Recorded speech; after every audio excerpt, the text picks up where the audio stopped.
As for the title of the module goes, we get back to the ordinary least square assumptions in the context of any regression model.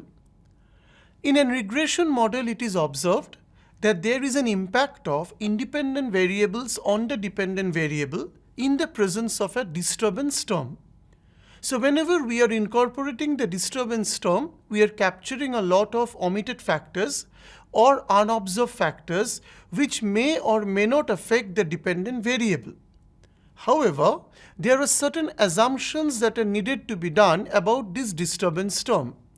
So one of the very important assumption is this, that the disturbance term across time or across space should be independent of each other. That means if the error term or the stochastic term depends on the previous period of time, whatever be the period of frequency, then we will see that there is a correlation among the different error terms of different time periods. And that is how we are inviting the word of serial correlation. So here the word serial correlation refers to autocorrelation or self-correlation, and that is basically the violation of the OLS assumptions. And if this violation is being done, then all the ideal properties of the OLS estimators will be affected. This is a problem in the context of econometrics, so the problem needs to be detected properly and thereby the remedial measures are suggested. So in this module, we are going to elaborate on the concept of the problem of serial correlation. Then we shall highlight on the sources of this correlation, how these sources of this self-correlation appears. And finally, we shall elucidate on the consequences of this problem on the properties of the OLS estimators. So as we proceed, we find out that the definition or the concept of the serial correlation is very important. By serial correlation, we also refer the word autocorrelation. So it means that what is meant by serial correlation or autocorrelation problem. So by the auto word we means self-relationship among the variables. For example, the error term of the year 2022 is dependent upon the error term of the year 2021, and in this way it is dependent on the previous time periods. So if such correlation coefficient exists between the different error terms, then the covariance between the different error terms will be non-zero, and as a result of that, the problem of autocorrelation will arise. So what is actually the important concept or the definition of autocorrelation? So autocorrelation may be defined as correlation between the members of the series of observations. So whenever we are considering a series of observations which is spread across time, for example, we can have different frequency of the time series data. Either it can be weekly or it can be daily, for example, the stock prices. It can be yearly in case of the economic data. It can be quarterly in case of the financial data. So whatever be the nature of the frequency, it is quite evident that all the disturbance terms are related with each other. For example, any particular year is affected by any global shock or any local shock, then definitely that disturbance will be carried forwarded in the subsequent years. And that is how the correlation among the random terms will come up. Or this problem may also exist in the dimension of space, that is, as in cross-sectional data. Because in cross-sectional data, we are more interested with a cross-section at a particular point of time. Here the time dimension is fixed, but it varies across the cross-sections. So across the cross-sections also, it has respective random terms, and those random terms may be correlated with each other. So whatever be the nature of the data, autocorrelation is a problem of correlation among the errors of two different data points. Either it is a data point in the time domain or in the space domain. So as we come to the CLR assumptions, which is a classical linear regression model assumption, we find out that the covariance between the error terms uy and uj is equal to 0. And obviously I and j are not same because they are the two different time periods.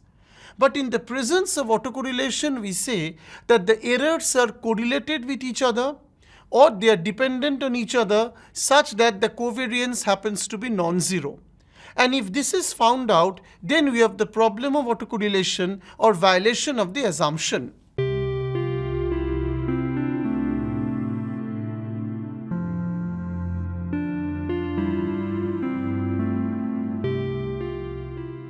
So now we move on to how graphically we can visualize different kind of exhibitions which are shown between the error term of the current period and error term of the previous periods. If we look at the diagram of point A and point B, then we observe that in both the cases there is a particular trend. In point A, it actually follows in intervals a very systematic pattern, which means it has the points of peak and off peaks alternatively, which is very similar to a simple harmonic motion in the context of physics of the sound theory. Or if we look at the point B, then we find out that the observations are having an increasing trend. That means there is a trend observed in the series, and this trend definitely takes care of how the error terms are related with each other. If we look at the point number C and D, then we observe that they are having a declining trend in point number C, and in point number D, it reaches a peak and thereafter falls. So it is basically a kind of a peak that appears and thereby a pattern is observed. And finally, in point number E also we find out that the observations are centered around the axis. So these are all plots of the residual terms or plots of the estimated value of the error term and how the error terms are correlated with each other. So just by looking at these diagrams, we can actually infer that error terms are actually related or there is an autocorrelation effect between them. And so relation between today's error and previous time period error is captured by a coefficient which is called autocorrelation coefficient, and that is very much evident in these reflections. So here we observe either the autocorrelation coefficient is on the rise or it is on the fall or it is showing some sort of pattern.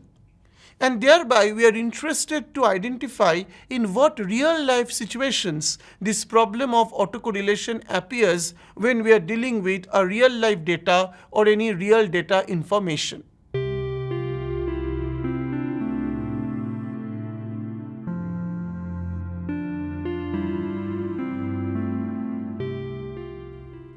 Now we highlight upon the sources of autocorrelation, or why does serial correlation occur. So what are the different type of cases when this problem will be evident? First of all, we refer to the problem of inertia. When we talk about the inertia, then it basically refers to the role of expectations about the future. And this inertia refers mainly to the macroeconomic variables or the macroeconomic data. So we observe that any kind of time series which is based on yearly data or annual data, for example, gross national product, or any kind of price index required for calculating inflation, or employment or unemployment, wherever they're affected by the business cycles, then they exhibit this type of inertia and the error terms are related or they follow a pattern. For example, we find out that the year 2023 may be inflationary, and the expectation is started from the year 2022. So that means any kind of error term which will be coming up in the year 2023 will be affected by the error term of 22, which is also being affected by the error term of 2021, and in that way all the error terms will carry the effect of inertia. For example, during the advent of this pandemic of COVID-19, all the macroeconomic indicators were affected from the year of 2020 onwards. So whatever has been the error term or the disturbance term of 2020 or will be carry forwarded in the disturbance term of the current year, and that is how the inertia flows on, and there is always a kind of a substantial coefficient among the error terms across the time periods. Next we move on to the second important source, which is a specification bias or excluded variable case. This is also one of the common sources of heteroscedasticity. Similarly, it is a source for autocorrelation. Because in any kind of relationship between the dependent and independent variables, it is quite absurd to capture all the variables in totality. Some variables are always left out. But if such variables are highly impacting the independent variables or the error term, then this problem will arise. For example, we are interested to measure inflation of a country and we are taking the data on money supply, but we are not taking the data on the food prices. See, if we ignore the data on the food prices, then any kind of trend in the food prices will be reflected in the error term, and the error term will be influenced by that, and it will show correlation across the different time periods. So this is actually an example how a misspecification of a model can result to the cause of autocorrelation. We move on to a very, very important phenomena which is observed in the world of finance and also in the world of demand-supply analysis, which is called cobweb phenomena. It's just like a spider's web. So whenever we are dealing with a supply function in the demand-supply analysis, we are always referring to a period called gestation period. For example, agricultural production cannot be increased instantly. For agricultural production to come up, this country must have to give a substantial gestation period to come up, or the period of production. So obviously we see that supply in a time period T is obviously dependent upon the current price, but more importantly it is dependent upon the previous price. Because if the harvesting is done in the year 2022, might be the bumper production can come up in the year 2023. So it requires a substantial gestation period. So the price of the output in 2023 will be influenced, or the production in 2023 will also be influenced by the previous time or the previous year's macroeconomic indicators. So this is actually referred as a cobweb phenomena. So with cobweb phenomena we mean that in any supply function, the supply of many agricultural commodities reflects the so-called cobweb phenomena, where supply reacts to the price with a lag of one time period. So always we focus on one time period as the lag because it cannot be instantaneous. Similar effect will be in case of the GDP or GNP data, where there is a lagged variable which is included in the series. And so supply decisions take time to implement. Since there is a period of one lag, the decision cannot be taken in the current period. It requires time to take up. So at the beginning of this year, planting of crops or any kind of plantation, that can be influenced by the prevailing last year. And so the supply function is always dependent on the last year's information. So what happens? The error of the current period is automatically influenced by the error of the last year period. So this will evidently give rise to the problem of autocorrelation. So autocorrelation will be very much evident in this cobweb model. Next source, which we have already pronounced in the previous slide, is about the term lags. So when we talk about the term lag, we basically refer to the information of the past period. That period can be of any frequency. It can be the previous day or previous week or previous month or previous year or previous quarter. So whatever be, the lag variable plays an important role in causing the problem of autocorrelation. For example, we say that consumption expenditure and relationship with income. This is a very, very common example of any regression model. But consumption not only depends upon the level of income of the current period, but also consumption of the previous time period.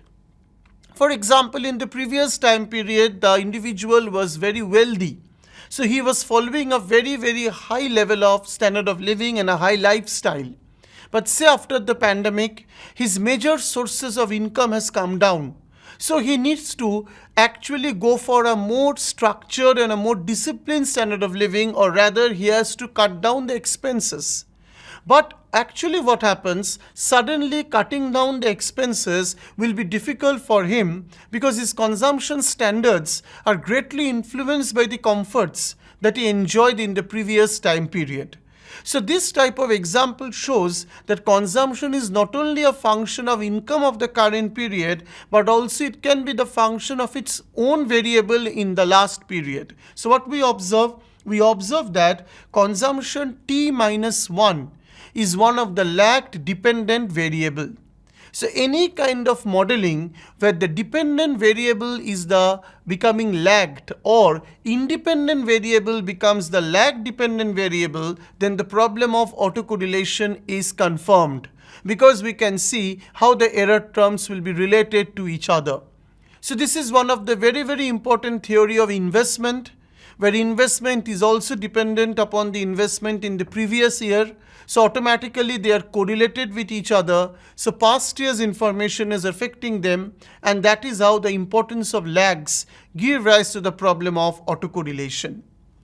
Next, we have a kind of an exercise which is being done whenever people are engaged in the data analysis. So in case of the data analysis, we see that sometimes this word is spelled out as data gets manipulated. So any kind of manipulation is being done by actually converting a monthly data into yearly data, or by taking the averaging, or any kind of data transformation might also lead to the problem of autocorrelation. So might be it is controlling the level of fluctuations, but on the other hand, we will observe that the error terms might be becoming correlated with each other when any kind of such kind of mechanism is adopted.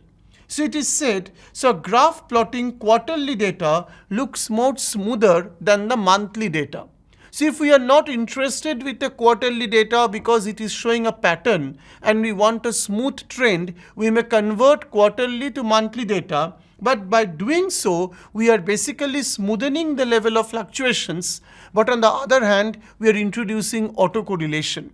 So there is a general tendency of converting a quarterly data to a monthly data, or a monthly data to a yearly data, but actually we are looking up the smoothing the level of fluctuations. But on the other hand, we are inviting the problem of autocorrelation. So this is one of the most important source which we find when we work with the data as a researcher. Next, we go for a very important case which is considered by the time series econometricians, that is the data transformation. Suppose I collect the data of the GDP for a particular time frame, say from 2000 to 2020, and I find out that GDP series is showing a trend. So in order to get rid of the trend, I actually take the subtraction from the last period or the last year, and thereby I do the difference. So if I do the differencing and I find out the error term is not showing any pattern, then I can say that autocorrelation is eliminated. But actually in most of the times what happens, not only the number of observations are lost, but also sometimes the autocorrelation problem remains as it is. So even after data transformation, we observe that the autocorrelation comes in, where we find out in the first equation, yt is a function of xt, all are in the current periods. That means current value of y is dependent upon the current value of x. But in equation 2, we observe the value of y in the last period t minus 1 is dependent upon the value of x in the last period t minus 1. So both are the lagged information. So if I take the difference between 1 and 2, that is subtracting 1 minus 2, I get delta yt, which is yt minus 1, and then I get beta 2 as it is as a common. Beta 1s are getting cancelled out, and I get delta xt and finally delta ut. So this transformation explains how the sources of autocorrelation can come up. And finally, we can say that this type of transformation may invite the problem of serial correlation. So hereby, we can also identify some of the major terminologies which will detect the problem of autocorrelation. So what are those?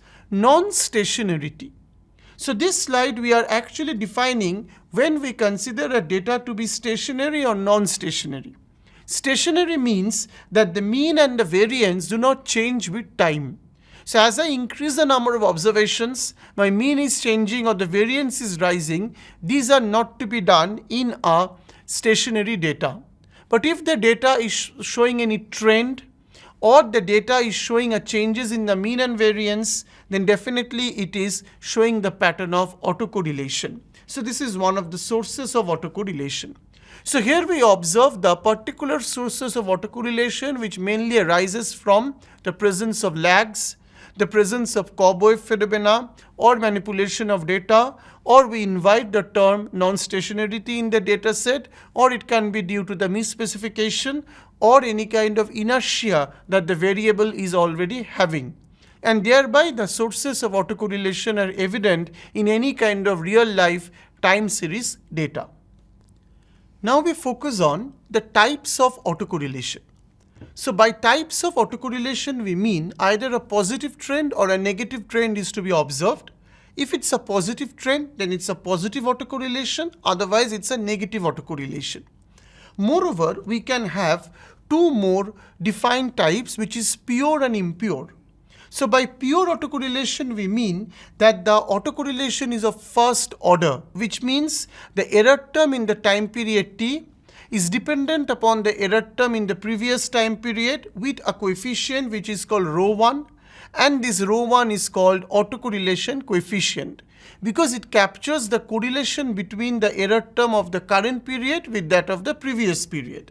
And so the value can be positive or negative, and we can say when it is positive or it can be negative, or this does not exist, then no autocorrelation problem.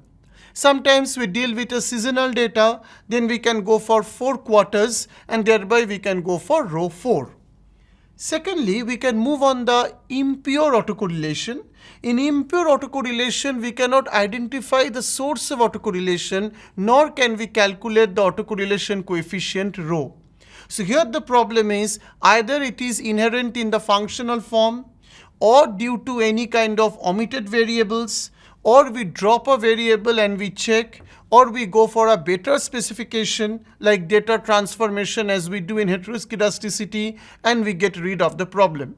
So impure autocorrelation is very difficult to deal with because the actual cause of the problem cannot be identified.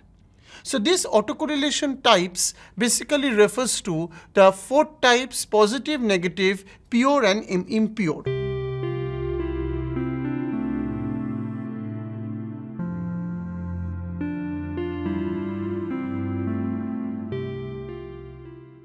But whatever be the problem of autocorrelation, there will be some kind of consequences on the properties of OLS estimators. Now we focus on the most important segment of this module, which is on the consequences of autocorrelation. That means if the autocorrelation problem is taken up and if it is not rectified, then what would be the impact on the properties of ordinary least square estimators? As a whole, we can identify the major impacts, that is, estimated coefficients will be remaining unbiased and consistent. Just like the ideal properties of OLS, it will again retain the unbiasedness property as it was done in heteroscedasticity and also consistent. Standard errors will be biased, and so inference will be very difficult to come up. And this will make the dependent variable to be less affected by the independent variables. That means it will be affecting the statistical significance of the independent variables, and also the t-scores will be incorrectly too high. So maybe the t-score high is very much desirable, but here this high is because of some kind of properties that these OLS estimators will be failing. So now we focus on the first impact on the unbiasedness property. So in this particular slide, we take up a model which is yi equals to alpha plus beta xi plus uy. So we observe that alpha is the intercept term, beta is the slope coefficient, and xi is the independent variable. Now we convert the capital letters to small letters and we find out these are the deviations from the means. And on the basis of that, we actually state the expression of beta hat OLS, which is summation of small xi small yi by small xi square. So in place of yi, we substitute the expression of the model and then we divide by the common denominator in components. The first one is summation xi in the numerator, but it will be 0 because it's a deviation from the mean. The second one is beta only because the numerator and denominator are getting cancelled out. And the last one is about the correlation between the xi and uy as far as the assumption is concerned. So as we all know that xi is a non-stochastic because there is no relation with the error term. So after taking the expectations, we observe that expectation of beta hat equals to beta, and thereby beta hat is an unbiased estimator of beta, just like a normal OLS estimator. Now when we focus on checking the variance of this beta hat OLS under the presence of this problem, then we observe that variance of beta hat is basically taking ki uy whole squared, where ki was the weight assigned under the OLS estimation, which is small xi by summation of xi square.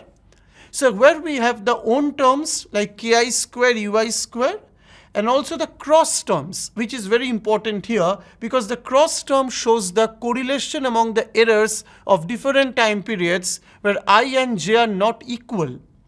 So with the first term, we are already with the variance of beta hat OLS, usual variance under OLS assumptions. But with the second component, we observe 2 summation ki kj because it is actually the cross terms, expectation of uy uj. This expectation of uy uj will no longer be 0 in the presence of autocorrelation, so it will be non-zero. And since it will be non-zero, we are basically looking into some kind of a variance under this case, which is higher than the ordinary least square variance under OLS, which means sigma square u by summation xi square. So we can see that beta hat OLS is not having the minimum variance property or the blue property as it was supposed to have under non-autocorrelation. So the minimum variance property will be violated in the presence of autocorrelation.